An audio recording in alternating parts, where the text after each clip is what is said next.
diagnóstico viral. ¿Ya?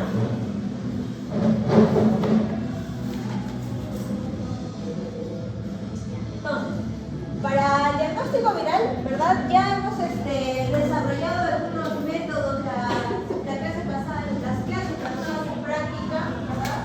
En las cuales hemos hecho nosotros, hemos conversado sobre métodos de aislamiento de virus, ¿no? En las cuales también se usan estos métodos no solo para aislar un virus, sino también para su diagnóstico, ¿no? Hoy vamos a conocer algunos métodos más, ya que se hace para el diagnóstico de enfermedades virales, ¿no? Para eso hay que tener en cuenta, por ejemplo, los patrones de infección que hacen algunos virus, ¿verdad? Que ya lo vimos también en teoría. Vamos a ver un poco para qué nos serviría un diagnóstico viral como tal, ¿ya? Cuáles son, digamos, para qué nos sirven estos métodos. Cuáles son los retos que tenemos para hacer detección de virus o de enfermedades virales, métodos diagnósticos virales, y vamos a conversar también sobre unos métodos rápidos, ¿no? El famoso diagnóstico rápido que tenemos en el mercado de uso comercial. Entonces, ¿qué entendemos nosotros por diagnóstico? Hablamos de diagnóstico. En varias clases hemos hablado sobre diagnóstico, ¿no? Desde que hemos comenzado con bacterias. ¿Qué es diagnóstico? ¿Ya? ¿Qué más se entiende ustedes por diagnóstico? ¿Solo la interpretación? Se evalúan las características. ¿Cómo? Se evalúan las características de los Ya, más bien evaluando las características, viendo los signos clínicos, yo puedo llegar a un diagnóstico, ¿verdad? Entonces, ¿qué sería un diagnóstico? ¿Una hipótesis?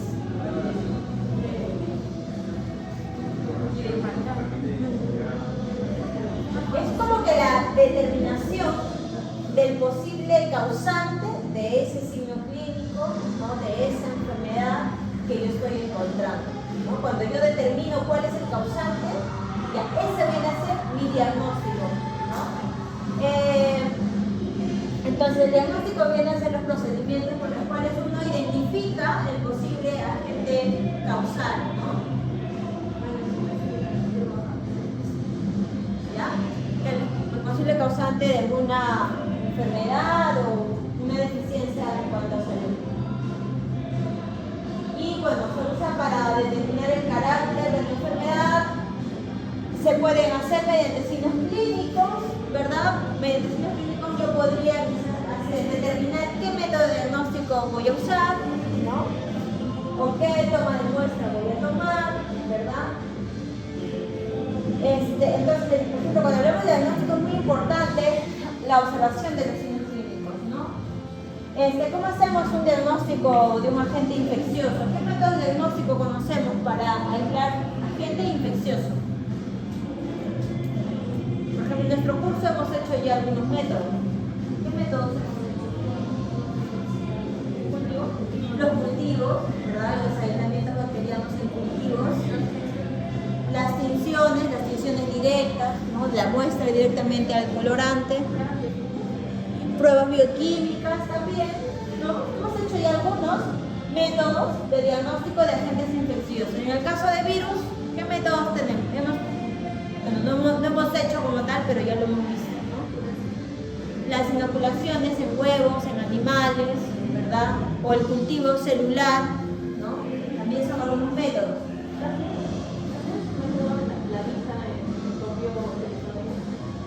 Pero eso es parte del, digamos, del diagnóstico aislamiento, cultivo celular.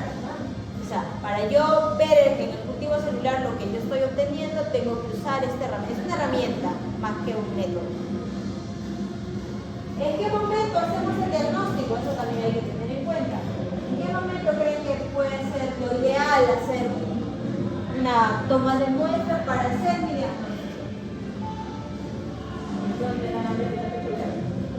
¿En la respiración celular? No, respiración de ¿El virus respira? ¿Tiene mitocondrias? Ah, replicación. La respiración celular.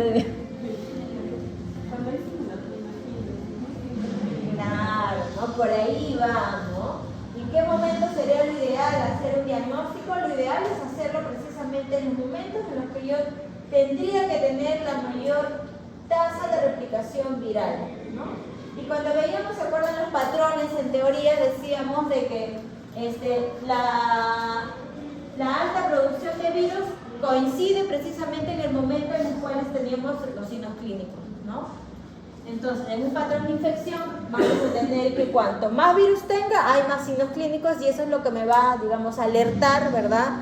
Que es el momento ideal para la detección del virus, ¿no? De la enfermedad viral, ¿no? Entonces, por eso es importante también conocer el patrón de infección, porque puede ser que yo no observe signos clínicos, dependiendo de qué enfermedad, no hay signos clínicos, pero hay producción viral, ¿no? Y si me da positivo un paciente que no tiene signos clínicos, ya, entonces podría conocer más bien el tipo de infección que tiene, ¿no? O sea, el patrón que tiene de infección y sospechar, ¿no? De esta forma también. Entonces es importante conocer el diagnóstico. ¿Qué enfermedades te puede hacer un patrón recurrente latente? Ya es una infección crónica, los tres son infecciones crónicas. ¿Qué enfermedad hace infección recurrente latente? ¿VIH hace recurrente latente? ¿Cuál? Persistente VIH. VIH persistente. ¿Por qué es persistente VIH? Porque se mantiene en la misma producción de virus. Porque hay producción de virus. Producción de virus hay. Pero, ¿qué es lo que no hay en VIH? No hay signos clínicos, ¿no? Quizás yo me voy a enterar que he estado infectada años después, decíamos, ¿no? 10 años después recién, y no necesariamente porque el virus me va a desarrollar algún signo clínico en particular, sino que como me va a afectar todo lo que es el sistema inmune, infecciones secundarias son los que me van a llevar a tener signos clínicos, ¿no? Las infecciones por hongos, por bacterias, ¿no? Ya es lo que voy a yo tener como signo clínico, más no directamente un signo clínico provocado por el virus. En un caso de recurrente latente,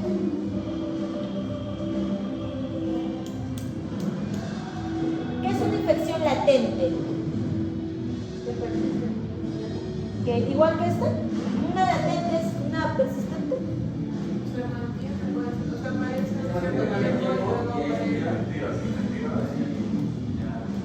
Ya, ¿qué es entonces una latencia? ¿Que se activa? durante periodos cortos se da mayor producción de virus. Una latencia es una infección en las cuales no hay producción viral, está infectando la célula pero no hace replicación. ¿Ya? Esta es la latente, ¿no? Está infectando la célula pero no hay producción viral hasta que algo lo active y luego sucede una infección recurrente, ¿no? Enfermedades que hacen recurrencia latencia o hay enfermedades que solo son latentes, ¿no? Se da una primera infección y es latente por mucho tiempo, vamos a tener o nada de producción de partículas virales o muy poquitas que muchas veces pasan desapercibidas y no son detectables, ¿no? Hasta quizás más adelante pueda desencadenar una segunda infección, pero ya digamos con una latencia tan larga, este desencadenamiento de una segunda infección ya puede ser más bien trágico, ¿no? Ya puede ser fatal. Porque no quiere decir que en el momento en el cual esto se está infectando no haga daño a la célula. O sea, sí, de todas maneras la célula está afectada por un virus, ¿no? Y sí puede llevarte quizás a la muerte, ¿no? Las segundas infecciones que decíamos, ¿no? Las segundas epidemias, que son ya los efectos colaterales que te puede dejar una infección viral humana. Ahora, un ejemplo de una infección recurrente latente, ya sabemos que persistente, retrovirus famoso del VIH. ¿Cuál VIH? ¿VPH será recurrente latente? Puede ser, sí. De los más, de algunos que no son tan patogénicos, ya son recurrentes latentes. Sí puede quedar en tu célula y replicarse luego. El virus también hace recurrente latente.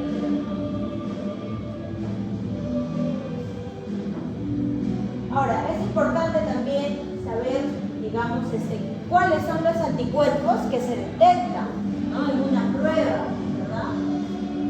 Y además, dependiendo de qué anticuerpo yo detecte, puedo determinar si estoy en un momento de infección aguda o si ya estoy en un momento quizás de resolución de la enfermedad, pero sigo produciendo anticuerpos, ¿no? Que vienen a ser los anticuerpos de memoria, que son los IgGs, ¿no?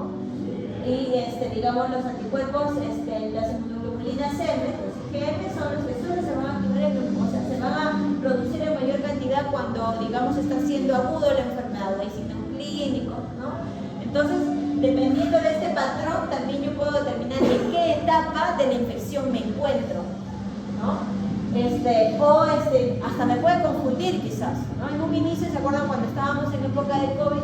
Ya había las primeras pruebas rápidas que se desarrollaron detectaban inmunoglobulinas y detectaban inmunoglobulinas IgGs e IgMs.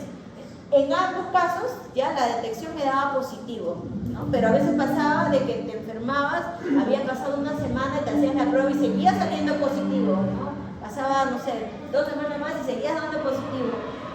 Y en el trabajo no te aceptaban porque seguías dando positivo y era más que nada que te daba positivo porque te estaba detectando los IgGs, los IgMs ya no estaban, pero los IgGs seguían, ¿no? Entonces eso también es importante conocer un poco, digamos, los tipos de inmunoglobulinas que pueden ser detectables, ¿no? En caso de enfermedades virales que estamos hablando específicamente. También puede suceder con otro tipo de agentes infecciosos. Ahora, otra cosa que hay que conocer también es el tropismo de los virus. Decíamos que los virus son bastante específicos en cuanto a su infección o de especie o de tipo de célula que infecta, ¿no? Ahora, dependiendo a qué tejido afecta este virus, vamos a tener los signos clínicos, ¿no? Entonces, con eso hay que tener también, digamos, si afecta, por ejemplo, al sistema respiratorio, ¿qué tipo de signos clínicos creen que voy a tener? Puedo tener, ¿no?, enfermedades respiratorias, ¿no?, secreciones quizás nasales, orales. Ahora, si yo tengo signos clínicos respiratorios, ¿cuál sería mi toma de muestra ideal? ¿Cómo lo harían ustedes? Cosas nasales, ¿no? Un hisopado nasal o un lavado nasotraqueal que se hace, ¿verdad?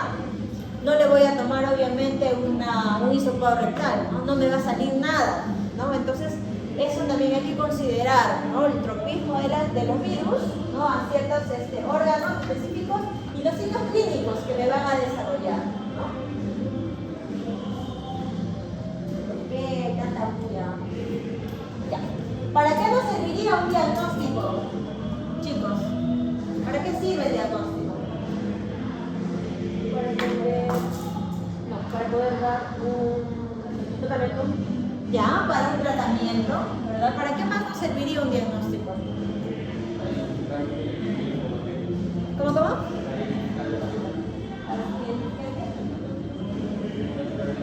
Ya, para para saber cómo está evolucionando, ¿verdad?, el paciente, en qué etapa, por eso decíamos el patrón de infección, ¿no? En qué etapa de la infección se encuentra mi paciente. ¿Qué más? ¿Cómo? ¿En qué fase? ¿No? ¿Qué fase de la infección estamos? ¿Ya? La naturaleza de la infección, qué agente, ¿no?, nos puede servir también para el pronóstico. Si yo sé en qué fase está, puedo determinar si va en un buen proceso o sigue siendo un proceso agudo. Para el tratamiento, que es lo primero que mencionamos, ¿verdad?, que es importante.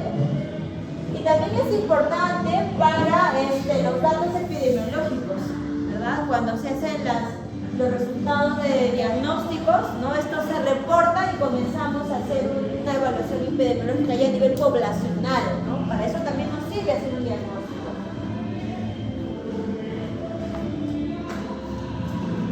No bailen, en el grupo anterior estaban bailando, ¿no? Estábamos en plena clase y estaba tocando Shell. Todas las chicas estaban bailando. Ya. Entonces, en cuanto a tratamiento, por ejemplo, ¿verdad?, nos serviría quizás para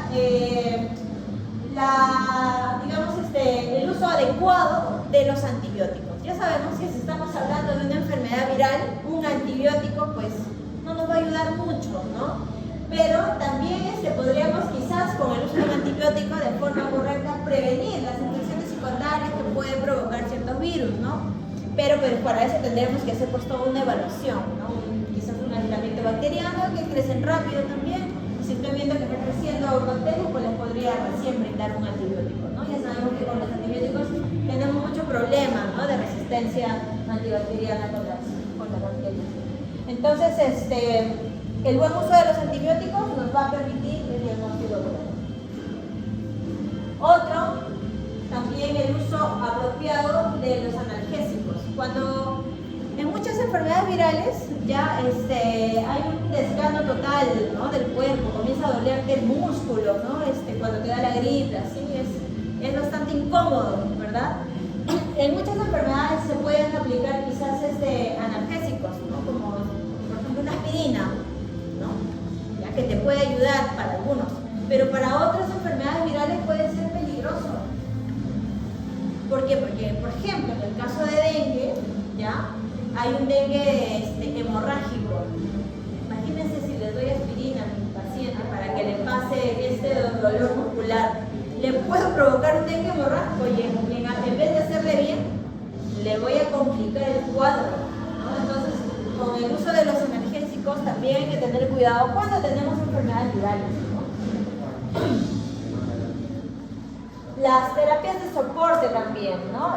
Dependiendo de cuál sea mi cuadro, de qué virus estoy yo teniendo como resultado mi diagnóstico, puedo determinar quizás qué terapia de soporte le voy a brindar, ¿verdad?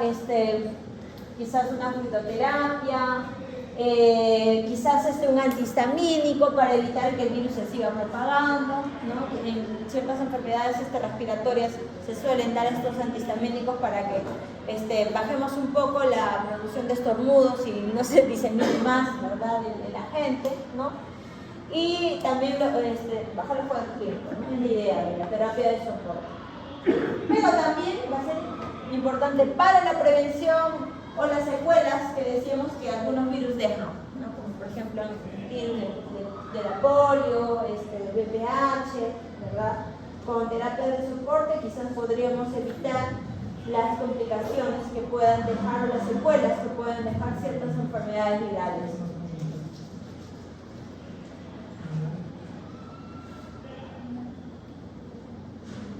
Ahora, hablando ya de un contexto epidemiológico, hacer un diagnóstico nos va a permitir tomar decisiones, ¿no?, en cuanto a las poblaciones. Por ejemplo, si yo detecto casos positivos de una enfermedad importante en mi región, lo primero que tendré que hacer es quizás contener a estas personas o animales, ¿verdad?, solo en mi espacio para que no salgan y no se comience a distribuir o a diseminar esta enfermedad en otras regiones, ¿no? Y evito, ¿verdad?, que en otros países, en otros lugares se pueda seguir propagando la enfermedad, no se puedan seguir presentando nuevos casos, ¿no? Entonces, si yo tengo un buen diagnóstico, podría, ¿verdad?, hacer una buena contención de las enfermedades, sobre todo estas que son las enfermedades emergentes o las de salud pública, ¿verdad?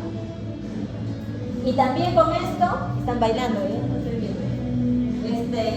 También podríamos evitar la variabilidad del virus, ¿no?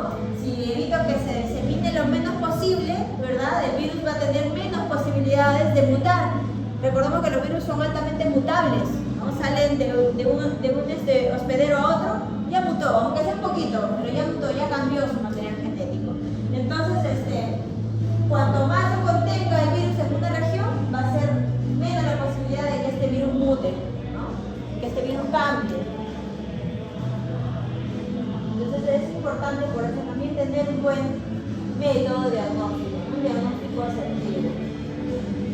Ahora, el diagnóstico viral tiene varios retos, precisamente por el tipo de agente que tenemos. Un virus, sabemos que es un organismo bastante particular, ¿no? Uno que son muy pequeñitos, decíamos, son tan pequeñitos que son intracelulares, viven dependientes de una célula viva, si no, no se pueden replicar, ¿no? Entonces todo eso complica los métodos diagnósticos disponibles para para enfermedades virales, ¿no? Entonces eso es un reto para el diagnóstico de virus. ¿Qué partes se pueden detectar de un virus? ¿Qué detectamos de un virus? ¿Qué? Su envoltura. ¿Ya? ¿De qué está compuesta la envoltura? ¿Qué es la envoltura? Una parte del virus. ¿Cómo? Una parte de los virus envueltos. Ya, sí, es una parte del virus envuelto. Entonces, ¿qué es la envoltura? ¿La envoltura protege el ADN? Tiene como una protección y como una parte de su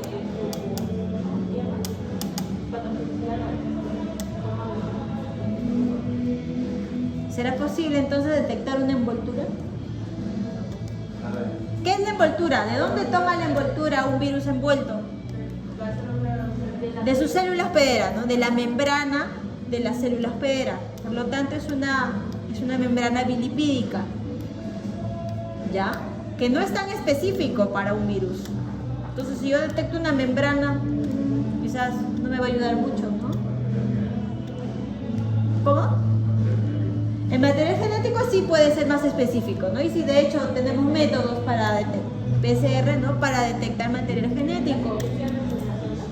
¿Cómo? Las inclusiones en las células. Ya, pero estamos hablando del virus.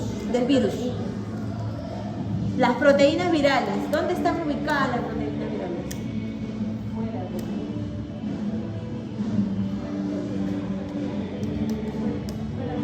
Afuera del virus.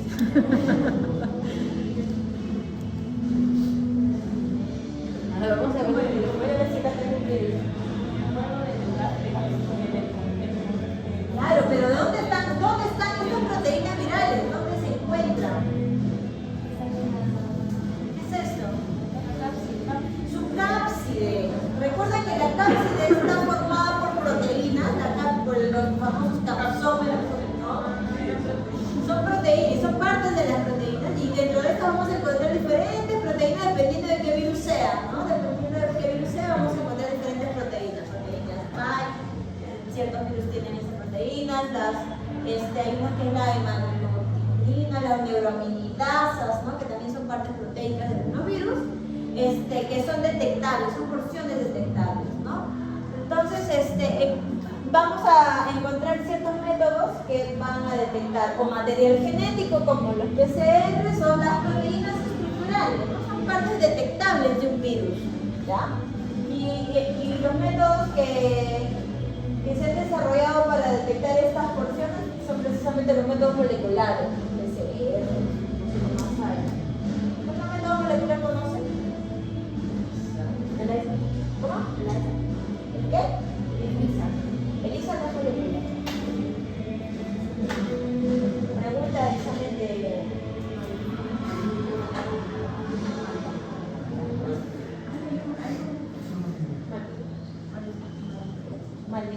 ¿Malditor será molecular?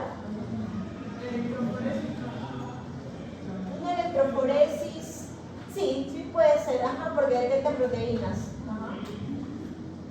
¿Ya?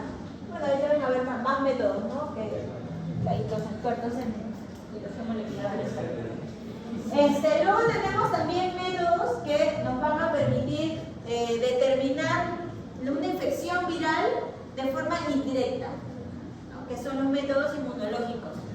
Voy a determinar, mediante la respuesta del sistema inmune, se puede determinar también la presencia o no de una infección viral, ¿no? También entonces tenemos los métodos inmunológicos o llamados serológicos, ¿verdad? Varios en el mercado, ¿no? ¿Qué métodos conocen? Que detectan respuesta del sistema inmune. ¿Test? Los test rápidos. ¿Cómo se llaman esos test rápidos? ¿SNAP se llama? El método, ¿cómo se llama? Inmunocromatografía se llama el método. ¿Ah? El SNAP, ¿no? Es el equipo, ¿no? Donde se desarrolla este método. El nombre del método es un método inmunocromatográfico. ¿Ah? ¿Qué más? ¿Qué otro método conocen? Lo mencionaron hace un rato. El ELISA detecta antígenos, anticuerpos, ¿no? Dependiendo de qué ELISA sea también, ¿no? Han hecho otro método también en Inmuno, me parece, en Bruselas, ¿cómo se llama? La rosa bengala es específicamente para Bruselas, pero ¿cuál es el método? La aglutinación, ese es el método serológico que se usa para rosa bengala. Ajá. Entonces eso es lo que va a determinar la respuesta inmune de infección viral, ¿no? Y también vamos a encontrar métodos en los cuales es posible detectar el virus por completo, ¿no? ¿Qué métodos detectan al virus completo? Todo. Ya no partecitas del virus, sino todo. Microscopios. Los cultivos, ¿verdad? Los cultivos celulares, las inoculaciones en los embriones, en animales, ¿no? Esos tres métodos, ¿no? Nos va a permitir la obtención del virus completo.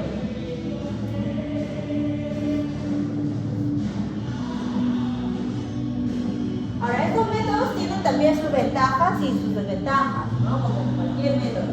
El virus completo, pero los métodos que usamos para detección del virus completo tienen como ventajas que es un método fácil para detectar con poca muestra, ¿no? ¿Por qué? Porque si yo tengo poco virus que voy a inocular a unas células, ¿verdad? En las células se va a replicar, ¿no? Este virus. Entonces, con poquita muestra, yo voy a obtener esta replicación y voy a poder detectar el virus completo.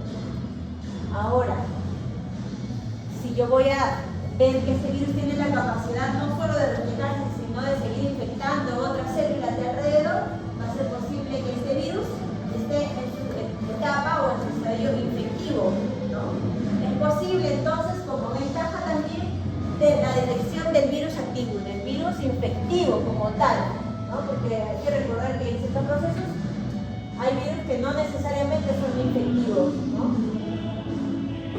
Y es por eso que son métodos sumamente precisos.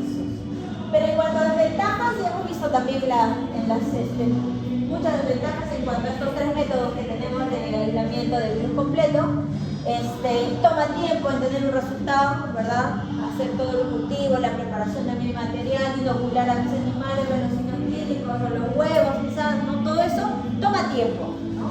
Y yo estoy viendo que mi paciente, no sé, ya está muy enfermo, necesito darle su tratamiento ya, ¿no? O saber qué medida tomar ya, ¿no? Estos métodos pues no me convendrían. Quizás en un formato de investigación, sí son métodos que todavía usamos, ¿no? O no solo de investigación, sino precisamente para obtener el virus completo y a partir de este virus completo puedo obtener antígenos y hacer mis pruebas rápidas, ¿no? Son además métodos muy costosos, ¿no? Requiere personal, requiere espacio, animales, SPFs, ¿no? Entonces, ahí sus desventajas de estos métodos.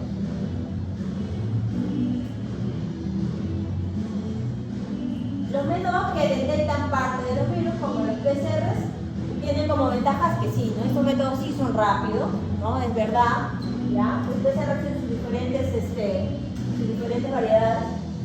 Detectan el material genético de la gente, por ahí entonces es un método muy específico, muy sensible también. Con poca muestra puedo detectar quizás la presencia del material genético, ¿no? Muy sensible, muy bueno, pero también tiene desventajas.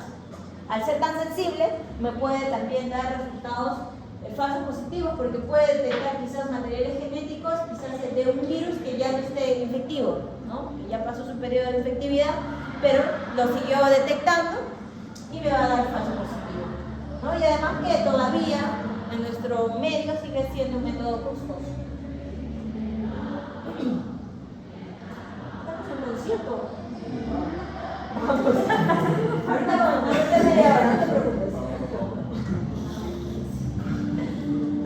Luego tenemos el método, los indirectos, ¿no? Los que van a determinar la respuesta inmune.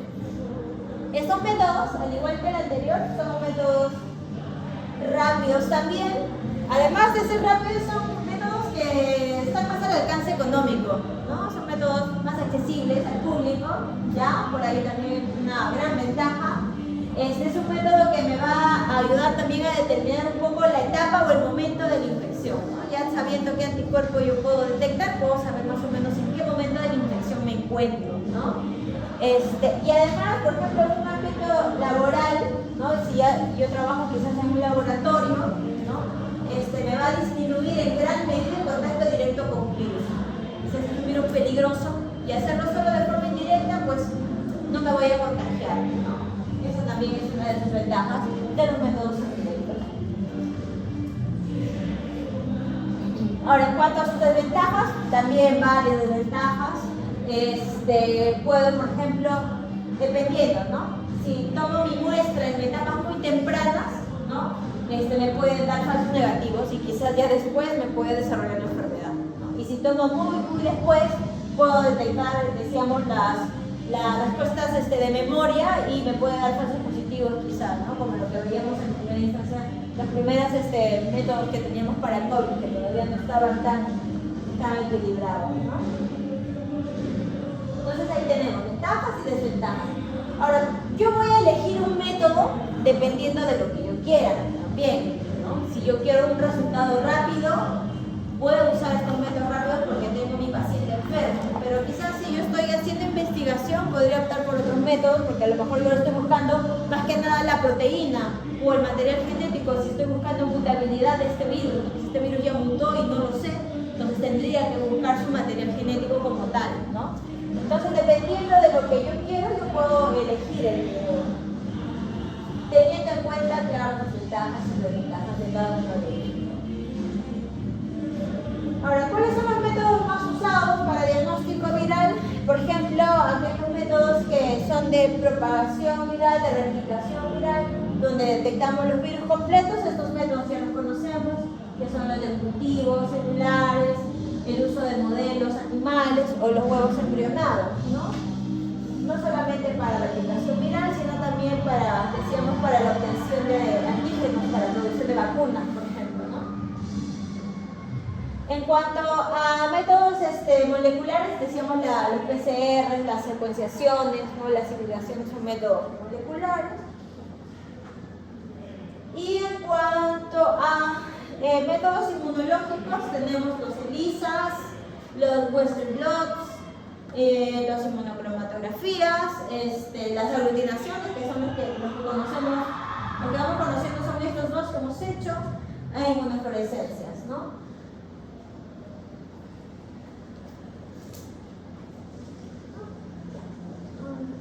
Tengo una lista, ¿verdad?, de virus en las cuales tenemos varios métodos de diagnóstico y las crucecitas representan el método más sensible para ciertos virus, ¿no? Por ejemplo, tenemos en el caso de rabia, ¿ya? Los métodos más sensibles para determinación de rabia, por ejemplo, son los métodos donde diagnosticamos el antígeno, ¿no? Y así, ¿no? Dependiendo, por ejemplo, en coronavirus, lo más sensible es detección de material genético, ¿no? ¿Ya ven? ¿No? Entonces así, dependiendo de qué virus yo quiero buscar, podría determinar quizás con la ayuda de esta tablita, ¿no? A qué método me podría inclinar a usar, ¿no? Por su sensibilidad, ¿no? Pero no se descartan tampoco los otros métodos, ¿no? Por ejemplo, hay algunos que me pueden dar dos cruces, si no hay uno, puedo usar el otro, quizás, ¿no? Como para que se guíen. Ahora vamos a hablar sobre los métodos rápidos. Los métodos que son de aislamiento viral son métodos muy lentos, ¿no? Y es por eso que se han desarrollado los famosos métodos de diagnóstico rápidos. ¿Qué considerarían ustedes, o cuánto tiempo considerarían ustedes que un método es rápido? ¿Cómo? 15, 10 minutos, ¿no? Puede ser un método. Los métodos que usamos para el curso de inmunología, la inmunocromatografía, 5 minutos o más, creo. Ni menos, a veces ya está formándose la línea, ¿no?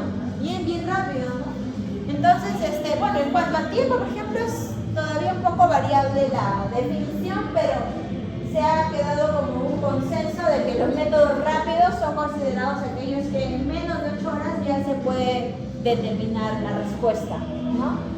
En comparación con los métodos convencionales como los cultivos, ¿no? 24 horas quizás en un cultivo bacteriano o en un cultivo viral hasta más días, ¿no? Pero bueno, entonces eso es menor a 8 horas, ya se considera un método rápido.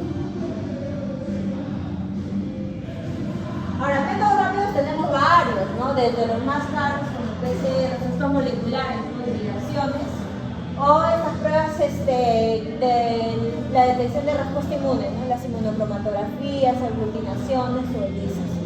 Las que se usan más en el mercado, por su facilidad, son las inmunocromatografías, ¿no? Eso se vende, ¿no? Así, libremente. En cambio, las ELISAs, por ahí necesitamos un laboratorio equipado con ciertos equipos, ¿verdad? También son económicos, pero necesitamos cierto equipo, ¿no? Para poder determinar los ELISAs. En la aglutinación también, ¿no? Por ahí podríamos necesitar, no sé, unos pipetas, ¿no? Vamos a necesitar. Lo más fácil es la inmunocromatografía, ¿ya? Ahora, este método ya lo conocen, lo han hecho, ya saben cuál es el fundamento de una aglutinación, ¿no? ¿Cuál es el fundamento de una aglutinación? La unión, ¿verdad?, del complejo antígeno-anticuerpo, y lo que vamos a ver son esos aglutinados precisamente, y es lo que vemos, ¿no? Los grupitos, ¿sabes? Inmunocromatografía, ¿saben también? Por ejemplo, ¿cuál es el fundamento? ¿Cuál es? ¿No? Avanza por ahí en la medida esta de nitrocelulosa, ¿no? Y ahora vamos a ver las ELISAs. ¿Ya han hecho ELISAs en inmuno? ¿Sí? ¿No? ¿Sí hemos hecho? ¿Cuándo? Yo no he hecho. Ustedes siempre, por ustedes. Yo ELISA en inmuno no he hecho. Yo he hecho ELISA en otro laboratorio. ELISAs, o sea, pero quizás no lo hacemos, pero sí debemos conocer el fundamento de ELISA, porque ELISA es uno de los métodos más usados en el laboratorio, ¿no? Incluso en algunas enfermedades ELISA es el método ¿cómo se llama? El método confirmatorio de ciertas enfermedades, ¿no? Como por ejemplo la del VIH, el que te confirma es el ELISA, porque en ELISA detectas antígenos, ¿no? Del VIH.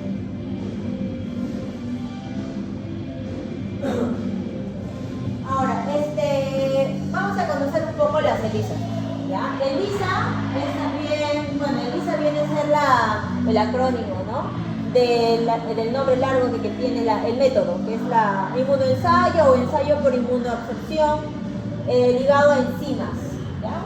Vamos a ver quiénes participan en este método, ¿ya? Ahora, ELISA, digamos, ELISA se ha desarrollado desde los años 50, 70, por ahí, con la finalidad de determinar ciertas moléculas proteicas, y esto lo desarrollaron en laboratorios de minería, ¿no? Laboratorios químicos, ¿no? En la industria minera.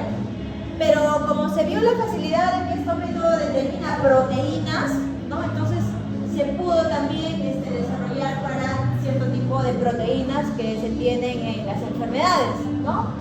Entonces ELISA, por ejemplo, detecta no solo proteínas, detecta hormonas o factores de crecimiento. Ahora, por ejemplo, en enfermedades lo que buscamos o es antígeno o es anticuerpo, ¿verdad?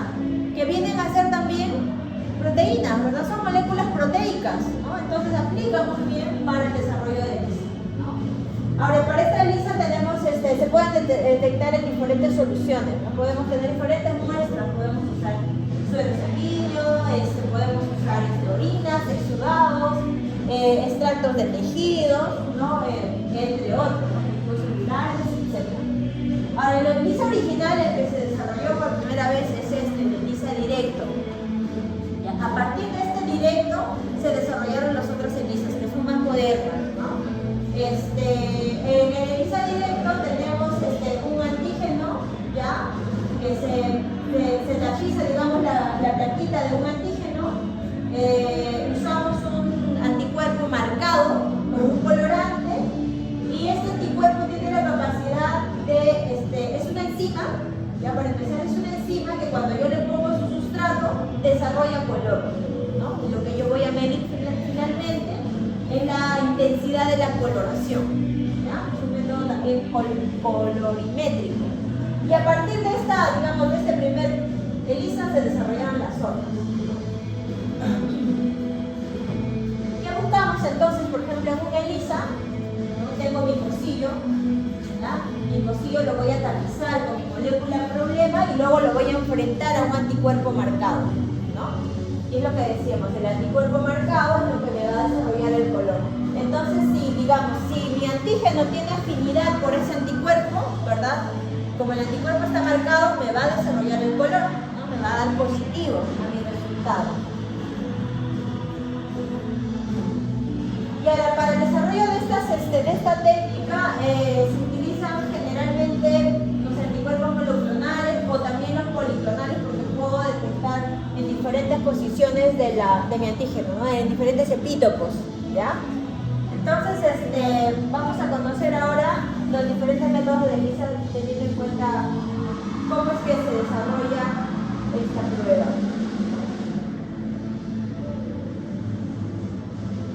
Ya, ¿por qué? El ELISA directo, que es con lo que vamos a comenzar, la más facilita, es una prueba rápida, es una prueba sencilla. Ya decíamos más o menos cómo se utiliza, ¿verdad? Esto, por ejemplo, viene a ser un pocillo, ya un pocillo de estos, ¿no?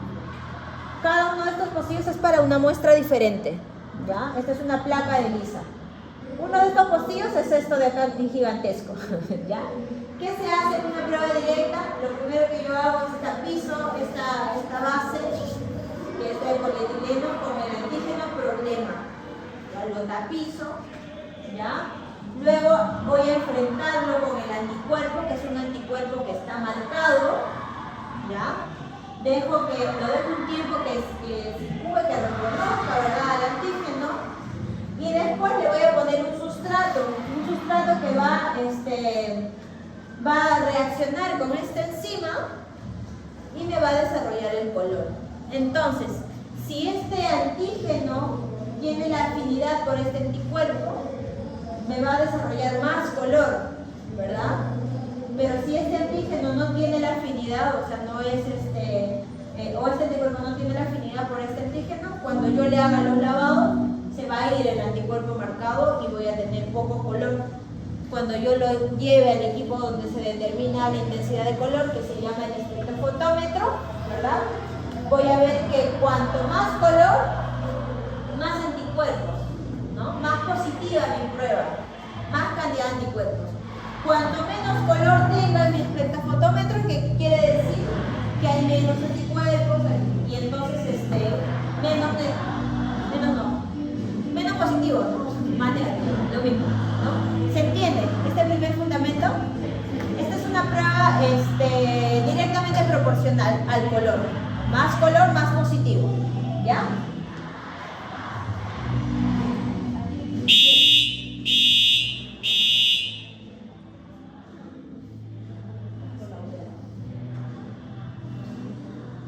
A lo mejor están cocinando algo allá y se activa todo el piso.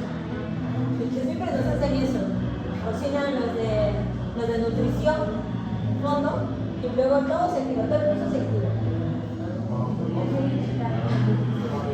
Entonces quieren salir, ¿no? Como sea. Ya, ahora vamos a ver el método indirecto. Este es uno de los que más se usa. Ya, el directo ya se dejó de usar un poquito, pero hay que conocer el fundamento porque a partir del directo se han desarrollado las otras. En el caso del directo, ya esta prueba es más sensible que la anterior, ya, porque desarrolla más color.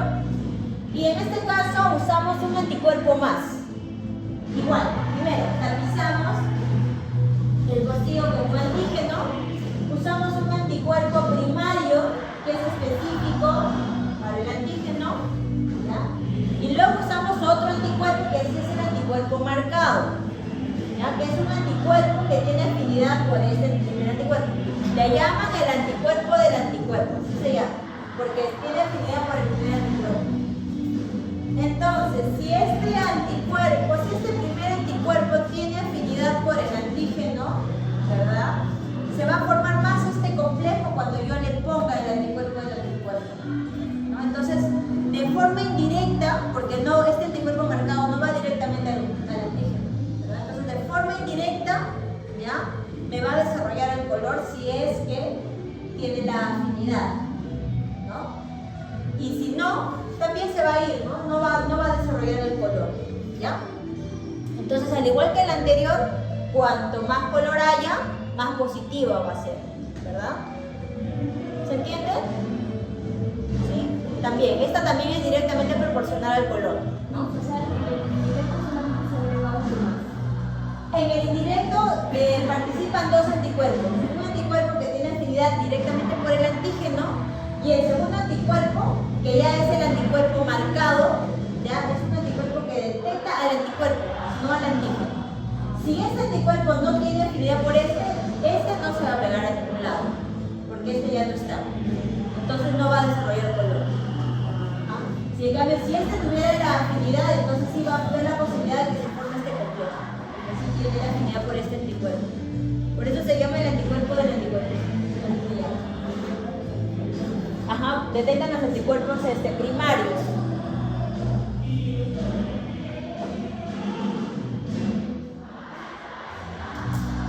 Otro método de ELISA. Tenemos el ELISA Sandwich. Este también es una forma directa ya de detección del antígeno, ¿no? Este método también es otro de los que se usa más que el directo, ¿no? Es un método más específico y además lo bueno de este método es que amplifica mejor la coloración, ¿no? Que los anteriores métodos. Entonces, entre el indirecto y el sándwich es el más usado, ¿no? Por ejemplo. En este caso, ¿esto cómo funciona? ¿Cómo es el fundamento de esta prueba? Miren, tenemos el pocillo, ¿ya? De mi prueba de ELISA. Tapizamos primero con el anticuerpo primario, el que no tiene color. ¿Ya? Se tapiza ahora con el anticuerpo en la base del pocillo. Voy a agregarle mi antígeno problema, ¿ya? Y si este antígeno problema tiene afinidad por mi anticuerpo primario, se va a formar el complejo, ¿verdad? Y luego voy a echarle el anticuerpo marcado, ¿ya? Pero este anticuerpo marcado, a diferencia del indirecto, sí tiene afinidad por el antígeno, ¿no? Entonces, digamos, este antígeno es detectado por dos anticuerpos y se forma un complejo como un sándwich. Un anticuerpo hacia los lados y al medio va el antígeno. Por eso se llama ELISA sándwich, ¿no? Anticuerpo, antígeno, anticuerpo. Como un sándwich, como un pan. Alessandro está en concierto. Ahora, si es que se forma este primer complejo, obviamente el anticuerpo marcado va a tener la afinidad por este complejo y se va a desarrollar el color, ¿no? Entonces, al igual que los métodos anteriores, ¿ya? En este método también la lectura es igual, es directamente proporcional. Más color, más positivo, ¿no? En cambio, si no hay color, entonces esto no se ha podido formar desde un primer inicio, entonces se barre con todo el color, entonces no desarrolla, ¿no? ¿Se entendió? ¿Tienen el fundamento de estas tres primeras? Está fácil, ¿no? Por ahí solo son ciertas variantes, ¿no? De la primera, nada más, son ciertas variantes. Ahora tenemos el cuarto método. Este es un poquito más complejo que las anteriores, ¿ya? Es el ELISA competitivo. En el ELISA competitivo, por eso ahí su nombre, el ELISA competitivo. En este caso, en el ELISA competitivo, miren, tenemos un pocillo a las cuales lo vamos a tapizar con un anticuerpo, ¿ya? Y a diferencia de los otros métodos que marcábamos un anticuerpo, en este método vamos a marcar un antígeno. Un antígeno específico, sabemos que es específico para este anticuerpo, un antígeno X, ¿ya? Un antígeno específico para este anticuerpo. Luego, le voy a echar ahora sí mi antígeno problema, el que yo quiero detectar, ¿ya? Y por competitividad van a pelear estos dos antígenos por el anticuerpo, ¿no? Y cuando luego yo le eche el sustrato, ¿verdad? Y haga el lavado, cuanto más color tenga, ¿ya? Quiere decir que mi antígeno problema no ha tenido afinidad por este anticuerpo, entonces se ha barrido. Entonces mi lectura sería más color, sería negativo, ¿verdad? Menos antígeno problema. Porque por competencia, ¿verdad? Los antígenos han competido por el espacio del anticuerpo. porque en este caso el que va marcado es un antígeno específico, ¿no? Que yo conozco, ¿ya? Cuanto menos color tenga, ¿eso qué quiere decir? Que mi antígeno problema ha tenido la capacidad de unirse al anticuerpo y vencer a los marcados, y cuando yo he hecho mi lavado los marcados se han ido, y cuando llega el espectrofotómetro no se va a desarrollar color. Entonces, menos color, más positiva sería mi prueba, ¿no? Esta es directamente proporcional, ¿verdad?, a la coloración, diferente al resto, a los otros ELISAs, ¿no? ¿Se entendió? ¿Sí? ¿Cómo se interpreta esta prueba? Ahora, esta prueba se usa cuando, por ejemplo, tenemos una estructura complicada de antígeno. Si sé que mi antígeno es medio complicado, puedo optar por un ELISA de competencia. Cuando mis epitopos también son difíciles de detectar, podría usar este método. O cuando tengo poca cantidad de antígenos también, ¿no? Son posibilidades. Este método también recibe el nombre de ELISA de inhibición, ¿ya? Ese también es el otro nombre que le dan. Y bueno, esto es lo que les decía, ¿no? Más color, menos antígeno. Menos color, más antígeno propio, ¿no?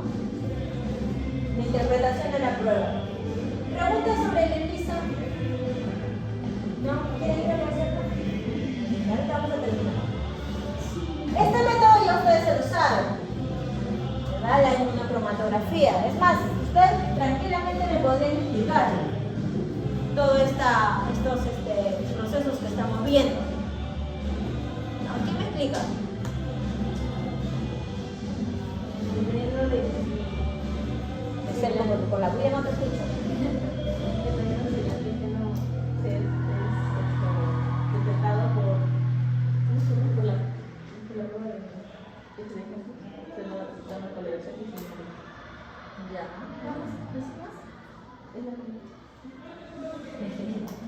Ya, lo bueno es que nosotros entendimos, ¿verdad?, cuál era el fundamento de ELISA. Es parecido a un ELISA de sándwich, el fundamento de esta prueba inmunocromatográfica.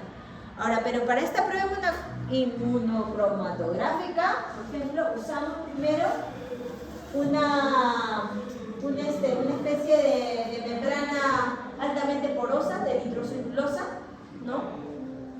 Porque acá voy a poner mi antígeno, mi anticuerpo, que sean solubles, ¿no? Que va a ir, digamos, avanzando en esta prueba absorbente, en este material absorbente a lo largo de la prueba, ¿no? Ahora, en esta prueba se usa primero en un casetito como estos, ¿no?, que con el SNAP, pero este está al revés, porque la muestra se pone acá, ¿verdad? En este caso, por ejemplo, en este diagrama, la muestra está puesta acá, ¿ya? Estaría al revés, ¿no? Esta prueba entonces tiene varias partes. Acá va una parte, acá otra y acá otra, ¿no? Otra reacción, ¿no? Como esto va, digamos, va absorbiéndose la muestra, vamos a ver diferentes reacciones, ¿ya? ¿Cómo funciona? ¿En qué consiste? Yo sé que ustedes ya lo saben, pero voy a explicar para que le cuenten ustedes, los profesores, ya saben. Esta prueba consiste lo primero voy a tener, en la primera porción del casetito, voy a tener un anticuerpo marcado con un oro coloidal. Pero lo voy a tener en grandes cantidades. Tengo que tener grandes cantidades de este anticuerpo, que es un anticuerpo que va a estar soluble, o sea, libre. No va a estar ligado a nada, va a estar libre. Con la finalidad de que cuando yo ponga la muestra líquida, por eso todas las muestras salen líquidas, incluso si yo tengo un hisopado, le pongo un buffer, ¿verdad?, para que sea líquida mi muestra y pueda avanzar en ese material, ¿ya? Y pueda ir arrastrando los anticuerpos marcados, ¿no? Digamos, si mi antígeno tiene afinidad por este anticuerpo, ¿verdad? En este caso estamos hablando de un positivo, ¿no? Si mi antígeno tiene afinidad por este anticuerpo, se va a unir, ¿no? Se unen en una primera porción.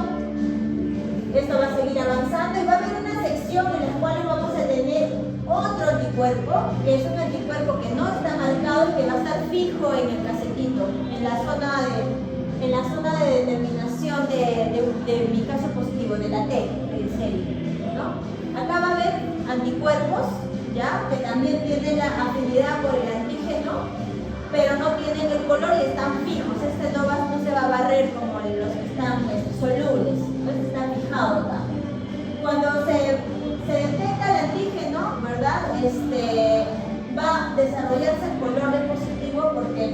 el que está soluble es móvil y se va a ir como para arriba, ¿no? Y se desarrolla el oro coloidal para arriba, por eso que las líneas se forman, ¿no? Arriba, cuando es positivo.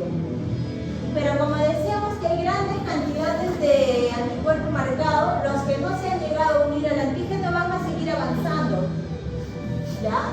Y en la última porción de este casetito hay otros anticuerpos diferentes a estos, ¿no? Que son anticuerpos del anticuerpo marcado y que va a tener la posibilidad de unirse a este anticuerpo y desarrollar color sin antígeno.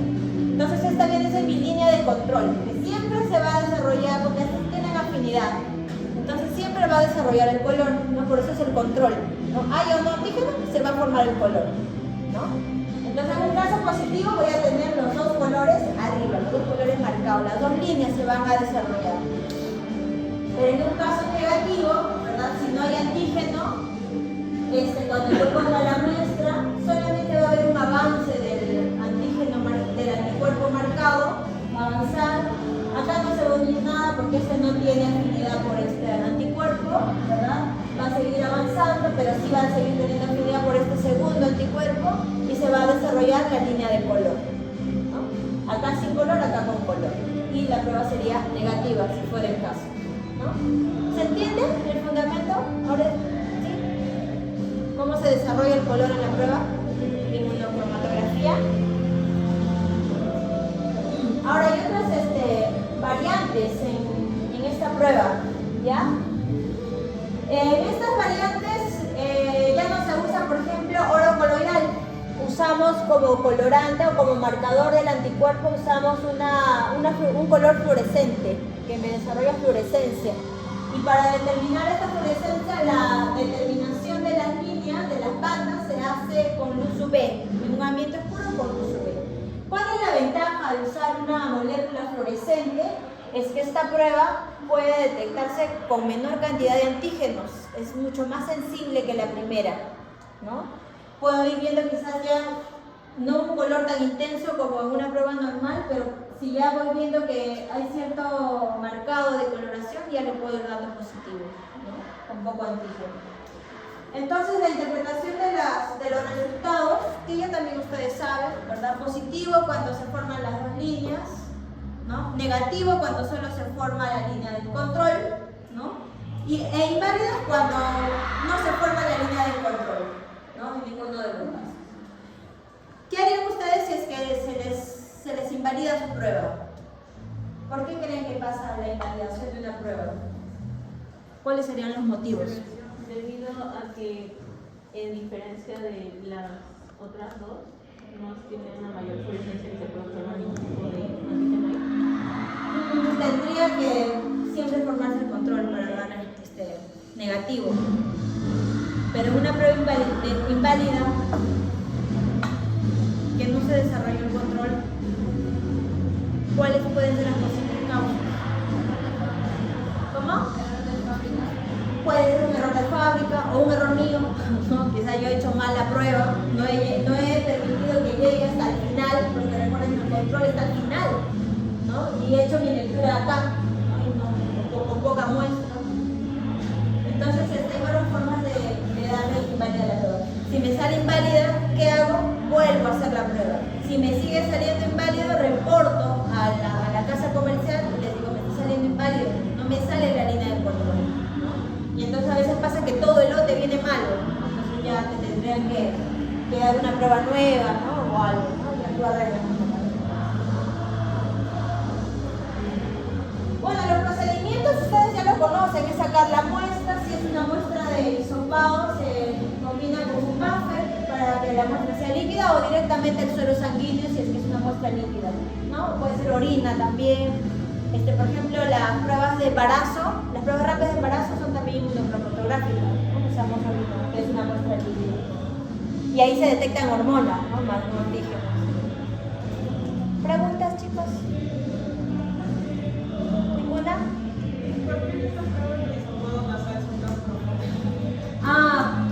Es que lo que queremos es detectar el antígeno que se va a replicar en las células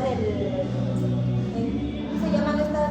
Los cornetes nasales, por eso que tiene que ir bien profundo, porque sacar más que nada o secreciones o bacterias, pero si queremos el virus tenemos que ir más profundo, como para obtener una muestra más aislada. ¿Preguntas, chicos? ¿Ninguna?